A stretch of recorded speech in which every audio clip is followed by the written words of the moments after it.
a brief history of Third Reich technology. In the dark days of World War II, as storm clouds gathered over Europe, one military force rose to prominence with unprecedented speed and power. The Third Reich's military juggernaut, led by Adolf Hitler and propelled by advanced technology and modern weapons of warfare, made the Wehrmacht seem unstoppable, carving a path of devastation and conquest across the continent. But what was the secret behind that terrifying strength, and how did it manage to change the face of warfare forever? From the menacing Panzer tanks that dominated the battlefield to the devastating V-2 rockets that rained destruction from the skies, the Third Reich's technological prowess played a crucial role in shaping the course of the conflict. These cutting-edge weapons and tactics enabled the Nazi war machine to strike fear into the hearts of its enemies, leaving a trail of ruin in its wake. As the British Prime Minister Winston Churchill once declared, "Give us the tools and we will finish the job." Join us as we delve into the inner workings of the Nazi war machine, uncovering the forces behind its formidable power and the technological innovations that pushed it to the forefront of global conflict. Welcome to the Diary of Julius Caesar, revolutionizing warfare, the technological edge of the German army in World War II. During World War II, the German military demonstrated a relentless capacity for innovation and technological development in its drive to outpace adversaries. The Wehrmacht designed and fielded some of the most advanced weaponry of the era, and that rush of invention laid the groundwork for many of today's military technologies. The Messerschmitt Meade 262, often called the Swallow, stood as a marvel of aeronautical engineering. As the world's first operational jet-powered fighter, developed under the watchful eye of Dr. Willy Messerschmitt, it leapt ahead of contemporary designs. Its first successful test flight on July 18, 1942, with Fritz Wendel at the controls, hinted at a revolution. With revolutionary jet engines and a sleek airframe, the Me 262 could reach speeds over 540 miles per hour, far faster than any Allied aircraft of its day. Yet politics, interference, and production delays gnawed at its promise. Not until August 1944 did the first Me 262 reach the Luftwaffe, by which time Allied bombing had already battered German factories and infrastructure. Even so, the Me 262 showcased the German military's drive for technological advantage and became a symbol of its relentless push toward innovation. Another breakthrough was the V-2 rocket, officially the Aggregate 4, a liquid-fueled, long-range ballistic missile that opened a new era in warfare. Capable of striking targets more than 200 miles away, it was designed at the Peenemünde Army Research Center by Werner von Braun and his team as a vengeance weapon to answer Allied bombing. The V-2's first successful test launch on October 3, 1942, proved the concept. Carrying a 1-ton warhead at supersonic speed, it was nearly impossible to intercept. The first operational use came on September 7, 1944, when a missile was fired at Paris from a mobile platform. Over the remainder of the war, more than 3,000 V-2s targeted Allied cities, causing heavy damage and loss of life. The program, however, bled resources, suffered from poor accuracy, and relied on forced labor in its construction. Despite those grim realities, the V-2 marked a leap forward in rocketry that paved the way for post-war missile systems and space exploration. The Me 262 and V-2 were only part of a broader web of German innovation. Engineers pushed radar forward with the Würzburg and the massive Mammoth sets, crucial for detecting and tracking enemy aircraft. They also advanced infrared technology, producing the Zielgerät 1229 Vampire night vision scope for the Sturmgewehr 44, enabling infantry to engage more effectively in low light. Guided munition work yielded the Fritz X, a precision weapon used to sink the Italian battleship Roma in September 1943, an early, smart bomb that foreshadowed the post-war age of guidance and control. On the ground, the German tank industry produced some of the war's most advanced designs: Tiger, Tiger II, and Panther, machines with thick, often sloped armor and powerful guns that outclassed many Allied counterparts and radiated psychological shock on the battlefield.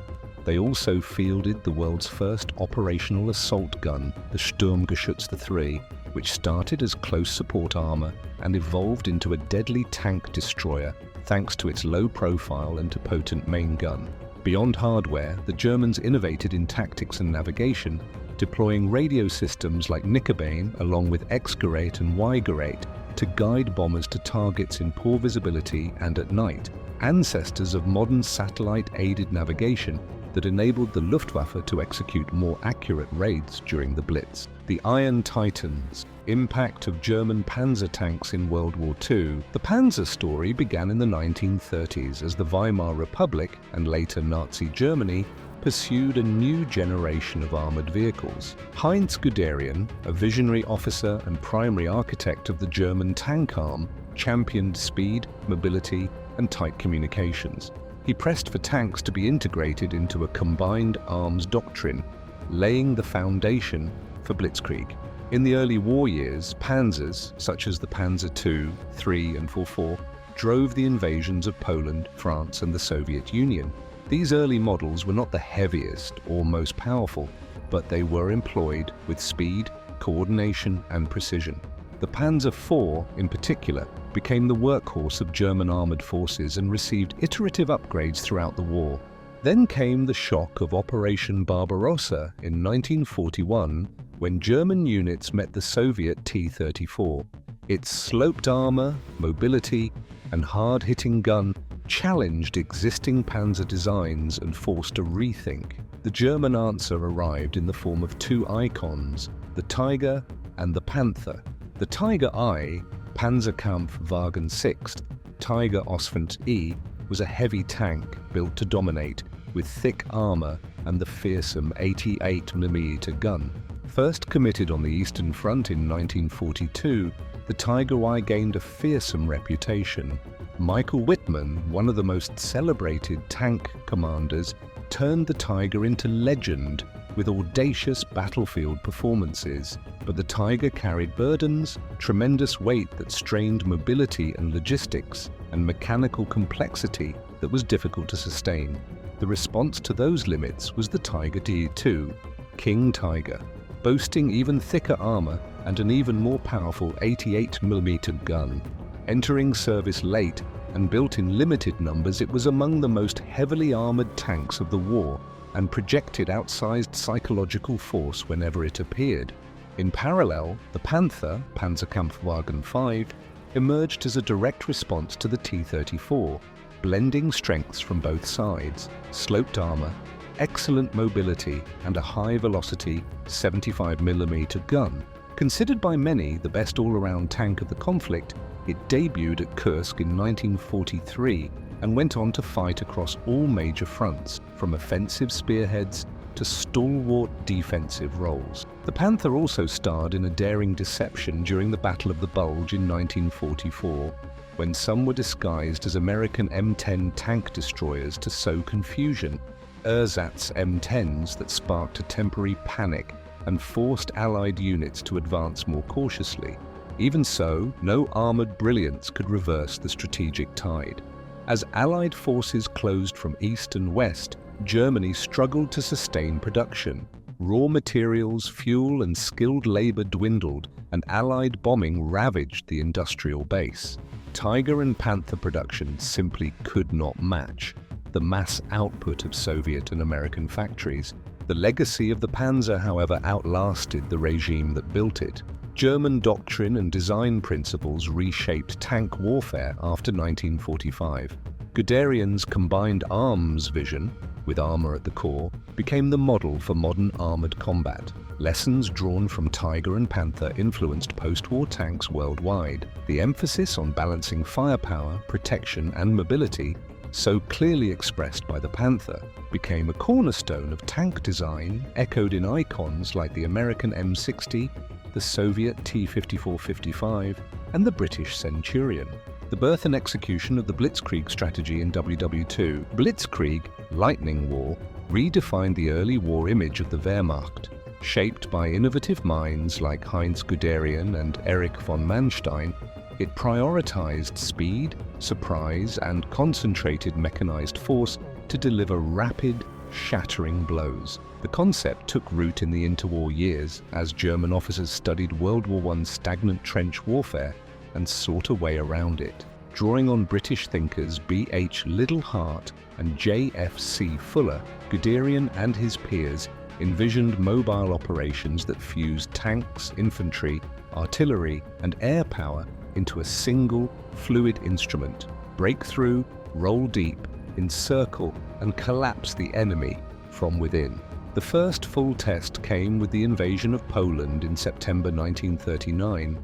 Panzer divisions backed by waves of Stuka dive bombers crushed Polish defenses in just over a month. Newsreels of armor surging across the countryside and Stukas screaming overhead signaled a new era of warfare. The next year, the Germans took it further in the invasion of France and the Low Countries. Manstein proposed what became known as the Sichelschnitt, his bold plan to drive the main effort through the Ardennes, terrain the French High Command deemed impassable for a large armored force. Guderian's panzers raced through the forests, crossed the Meuse, and stunned Allied planners. By the time the scale of the danger became clear, German spearheads had ruptured the front and were darting toward the Channel. Allied attempts to blunt the blow, like the British-led counterattack at Arras on May 21, 1940, inflicted real damage but could not reverse the momentum. Encircled and pressed to the sea, the British Expeditionary Force and French units withdrew to Dunkirk, setting the stage for Operation Dynamo, the dramatic evacuation of more than 330 war soldiers. Blitzkrieg's success in Poland and France astonished the world and burnished the image of an unstoppable German war machine. Yet limitations emerged as the war ground on. In the vast expanses of the Soviet Union, logistics, weather, and distance strained the Wehrmacht's mobility and supply. As the Allies adapted to German methods and rolled out countermeasures, reproducing the early, stunning victories grew harder. The lightning that once split fronts wide open now flickered against enemies who had learned its rhythm, and the swift strikes that once shocked Europe could no longer guarantee decisive success. The Waffen-SS and their role in the German war effort. Born from the shadows of the Nazi regime, the Waffen-SS stands as one of the most controversial and storied military organizations of the Second World War. Originally established as the armed wing of the Schutzstaffel, the Waffen-SS would evolve into a formidable fighting force, renowned for fierce combat prowess and unwavering loyalty to Adolf Hitler. Yet, the dark legacy of the Waffen-SS, tainted by war crimes and its role in the Holocaust, casts a somber shadow over its battlefield accomplishments. Its genesis traces to the early 1930s when Heinrich Himmler, head of the SS, sought to create a reliable and loyal force to protect the Nazi regime. Initially composed of a small number of hand-picked men, the Waffen-SS expanded rapidly after war broke out. By the conflict's end, it counted more than 900,000 members, a diverse array of nationalities and ethnicities drawn from across occupied Europe. The Waffen-SS distinguished itself through rigorous training, high morale, and dedication to the Nazi cause. Notable divisions included Leibstandarte SS Adolf Hitler, Das Reich, Totenkopf, and the infamous 12th SS Panzer Division Hitlerjugend. These elite formations fought in some of the war's most brutal and desperate battles, from the frozen steppes of the Eastern Front to the Bocage of Normandy. One striking example of Waffen-SS battlefield prowess was the ferocious fight for Kharkov in early 1943. After heavy setbacks in the Soviet Union left the German military in retreat, the SS Panzer Corps, led by the charismatic and ruthless Paul Hauser, mounted a daring counter-offensive, recapturing the strategic city from the advancing Red Army. The victory, though fleeting, bolstered German morale and cemented the Waffen-SS's reputation as tenacious, skilled fighters. Another telling episode came during the Battle of the Bulge in December 1944. In a last bid to reverse the war's tide, Hitler launched a massive offensive through the Ardennes, aiming to split Allied lines and seize the vital port of Antwerp. Spearheading the attack were several elite Waffen-SS divisions, including the 1st SS Panzer Division Leibstandarte SS Adolf Hitler and the 12th SS Panzer Division Hitlerjugend. Driven by fanatical devotion to their Führer, these units fought with exceptional grit and skill, inflicting heavy casualties on surprised American forces.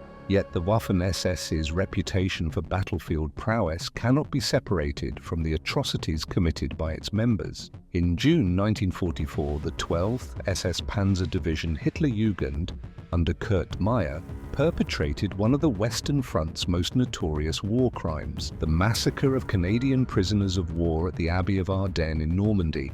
This horrific act, alongside other incidents of brutality and war crimes, would forever stain the organization's legacy.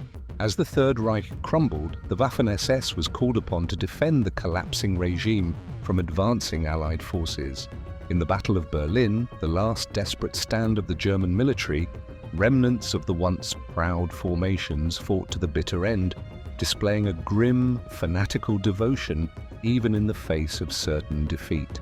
That same intensity, which had defined the Waffen-SS throughout the war, proved both strength and undoing. When the dust settled on the ruins of the Reich, surviving members faced a reckoning for their actions. Many high-ranking officers, including Hauser, stood trial and were convicted for war crimes and crimes against humanity.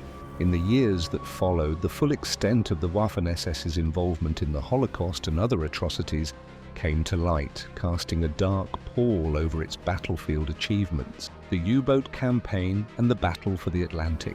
The Battle of the Atlantic, waged between the German Kriegsmarine and the Allied navies, was a crucial, bitterly contested struggle that helped decide the fate of the free world.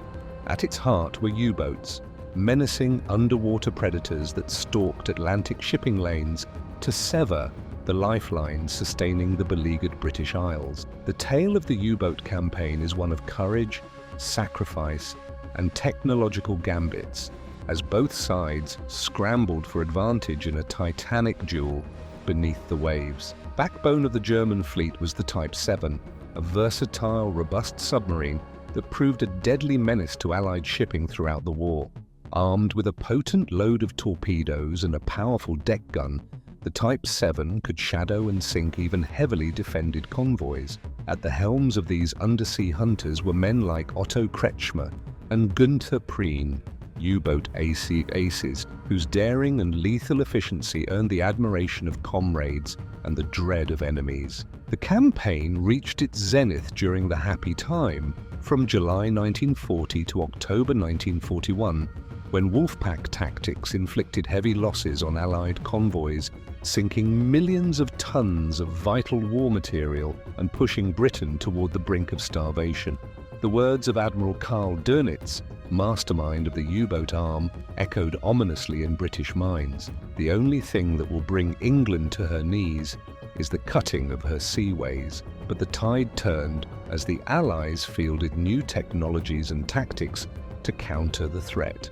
Radar, high-frequency direction finding, HFDF, and long-range aircraft equipped with surface search radar and depth charges shifted the balance. As losses mounted, U-boat crews faced ever steeper odds. 3 out of 4 submariners would never return from their perilous missions. In a bid to regain the initiative, Germany introduced the revolutionary Electroboot, most notably the Type 21, a technological leap that featured advanced hydrodynamics, an efficient snorkel, and greatly increased submerged speed. With the ability to remain underwater for extended periods and evade detection, the Electroboot represented a quantum jump in submarine design and posed a serious potential threat to Allied control of the seas. Yet it arrived too late to change the war's course. Production delays, Allied bombing, and a shortage of experienced crews meant limited action and minimal impact on the campaign's outcome. As the Third Reich collapsed under relentless Allied pressure, the surviving U-boats were scuttled or surrendered, marking the end of a once feared fleet. Soaring eagles, the Luftwaffe's tactical innovations and aerial supremacy.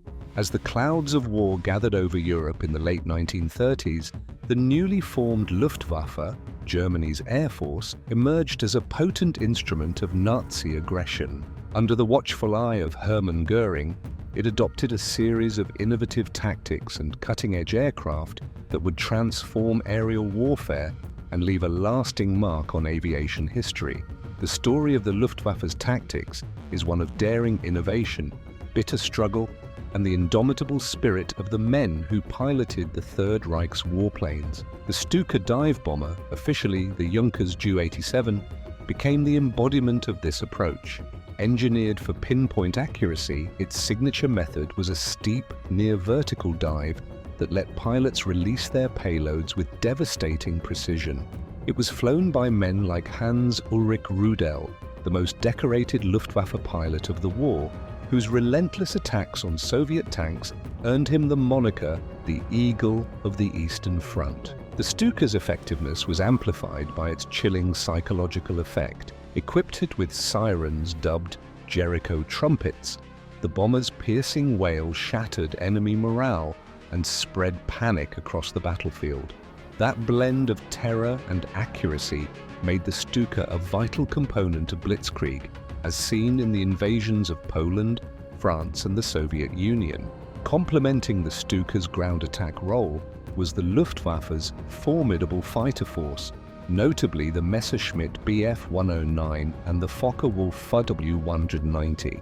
Agile and heavily armed, these fighters secured air superiority for German ground forces, dogfighting enemy fighters and intercepting bombers. Aces such as the legendary Erich Hartmann, credited with a staggering 352 aerial victories, and the charismatic Adolf Galland, who led the fighter arm, fueled the aura of Luftwaffe invincibility. Innovation extended beyond airframes to command and control. A flexible, decentralized system granted pilots unusual autonomy in the heat of combat, letting them adapt quickly to shifting conditions and seize the initiative. That agile command culture, combined with superior aircraft performance, gave the Luftwaffe a marked edge in the early war years. Yet, as the tide turned, the force found itself overmatched by the Allies' sheer industrial might and fast-advancing technology.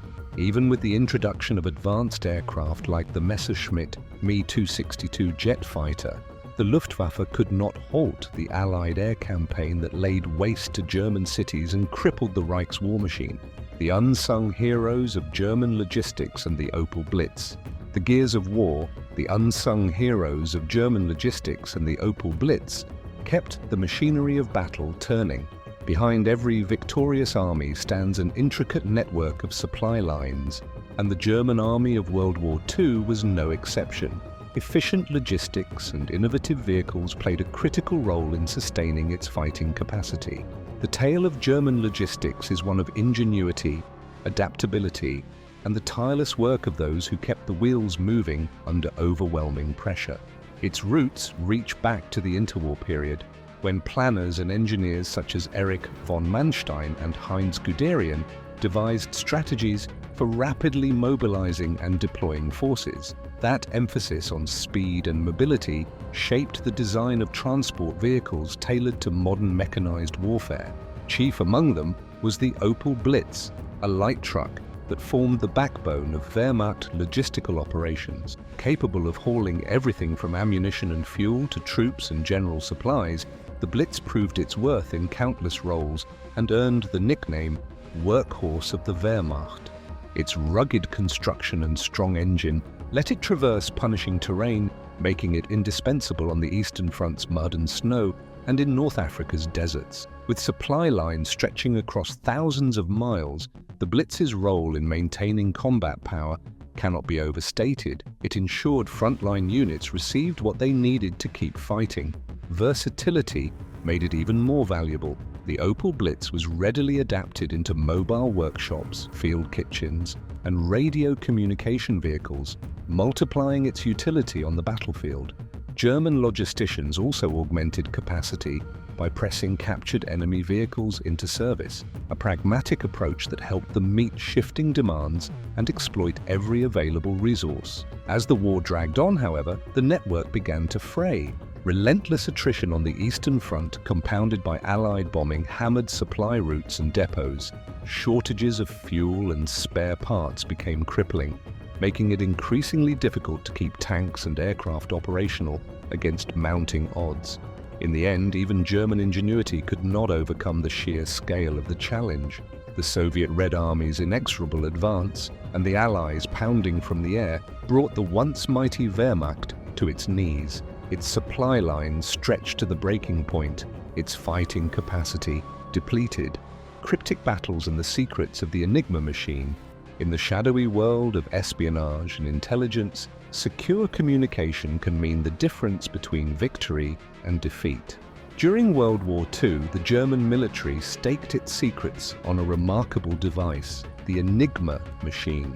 This ingenious encoder, with its intricate rotors and plugboard, became the center of a clandestine duel between Axis and Allies, a war of wits that helped shape history. First developed in the 1920s, Enigma was a marvel of engineering and cryptography.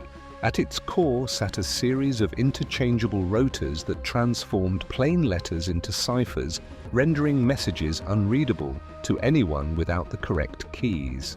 A plugboard amplified that protection by swapping letter pairs before and after the rotor path, multiplying the possibilities. The result was a dizzying number of potential settings, seemingly countless permutations that could be used to secure traffic. The German High Command embraced Enigma as its standard cipher machine, placing immense faith in its complexity and assuming it to be virtually unbreakable. Confident in the device, they broadcast vital orders, troop movements, and battle plans over the air, certain their enemies could not peer inside. Yet the Enigma had already drawn Allied attention. In the years before the war, a team of Polish cryptanalysts led by the brilliant Marian Rejewski made crucial breakthroughs in understanding the system. The Poles shared their findings with the British, who assembled a cadre of exceptional minds, including the now legendary Alan Turing, at the top-secret government code and cipher school at Bletchley Park. There, ingenuity, mathematical skill, and new electromechanical tools such as Turing's bomber enabled the codebreakers to pierce Enigma's armor. Their success, known as Ultra, let Allied operators intercept and read German communications, feeding a stream of intelligence that reshaped operations and blunted enemy blows. The consequences were profound. Forewarned of enemy intentions, the Allies anticipated and disrupted plans, saved lives, and tilted crucial battles. Some historians argue that the work at Bletchley Park shortened the war by years, sparing millions in the process. The leaders and the iron discipline of the German army, masters of the battlefield, leadership and iron discipline underpinned the German army's wartime reputation. The Wehrmacht was known not only for technology and tactics, but for exceptional commanders and rigorous training that gave its formations a cutting edge. Names like Erwin Rommel and Heinz Guderian became synonymous with early victories, etched into history as master tacticians and military visionaries. Their leadership, combined with the relentless preparation of the rank and file, forged a force that tested Allied mettle and left an indelible mark on the conduct of war. Rommel, the famed Desert Fox, embodied battlefield genius and personal charisma. A veteran of World War I, he rose quickly through the ranks, inspiring his men with daring maneuvers and crisp execution. As commander of the Africa Corps, he achieved his greatest triumphs, outmaneuvering British forces across North Africa and earning a reputation as one of the era's most brilliant tacticians. Guderian, another towering figure, pioneered modern mechanized warfare and served as chief architect of the Blitzkrieg that would transform strategy. His insights into armored operations, distilled in his influential Achtung, Panzer, provided a blueprint for stunning campaigns in Poland, France, and the Soviet Union. His grasp of mobility, combined arms, and operational tempo earned him the moniker the Father of the Panzerwaffe, a fitting title for a thinker whose ideas helped rewrite the rules of conflict. The army's success also rested on iron discipline and punishing training. The Wehrmacht built its ethos on strict standards and relentless conditioning, shaping soldiers into a formidable fighting force. The common Lancer earned a reputation for tenacity, resilience, and loyalty to comrades, qualities that served them in the crucible of combat. War games and tactical exercises reinforced fieldcraft and translated doctrine into instinct, while a culture of study encouraged officers and enlisted men to learn from past campaigns and apply lessons to modern battlefields. That habit of continual improvement proved invaluable as the war evolved, helping formations adapt to new threats and tools. The story of German leadership and training is thus central to understanding its wartime performance. Bold strategists with a deep feel for the art of war, paired with soldiers molded by discipline and practice, their triumphs and tragedies forever tied to the name Wehrmacht, the fallen titan, limitations, defeat, and the lessons of the German army. In the annals of military history, the Wehrmacht stands as both a symbol of operational brilliance and a warning about strategic overreach. For all its strengths, it was ultimately undone by miscalculation, overstretch, and the indomitable resolve of the Allied nations. By probing the limits and causes of defeat, we gain insight into warfare's unforgiving logic and the lessons its campaigns left behind. Chief among the errors was the decision to invade the Soviet Union. Operation Barbarossa, launched on June 22, 1941, opened a brutal campaign that drove the army to its breaking point. Vast distances, punishing climate, and the Red Army's dogged resistance exacted a heavy price, siphoning strength and drawing resources away from other theaters. The Wehrmacht's rapid conquests brought their own penalty. Overextended supply lines struggled to keep pace with the front, especially on the Eastern Front, where drives toward Moscow and Stalingrad faltered for want of fuel, ammunition, and spares. As the tide turned, logistics grew even more precarious under Allied bombing, which hammered Germany's industrial heartland and crippled its capacity to wage war. Another decisive factor was the resilience and determination of the Allies. The United States, the Soviet Union, the United Kingdom, and others proved formidable in their ability to mobilize industry, economies, and manpower. Their combined might and unwavering commitment to victory overwhelmed the German war machine and paved the way for Europe's liberation. The Wehrmacht's defeat underscores enduring lessons: the peril of hubris, the need for realistic assessments, and the risks of overextension, the importance of strong alliances and robust, adaptable logistics, and the central role of morale and resolve. Despite early successes and capable leadership, German formations ultimately succumbed to the sustained pressure of Allied arms. The dogged determination of Soviet, American, British, and other Allied soldiers, and their unyielding commitment to freedom, stands as a testament to human will in the face of tyranny. In the end, the German army's story is one of triumphs and tragedies intertwined. Its advances in technology, tactics, and leadership were formidable, but strategic errors and the Allies' determination sealed its fate. The tale is a reminder of human ingenuity, the dangers of overconfidence, and the hard-won insights history offers. As we reflect on this journey through World War II, let us remember the words of Winston Churchill: "Those who fail to learn from history are condemned to repeat it." May we continue to draw lessons from the past and strive for a more peaceful, just future for all.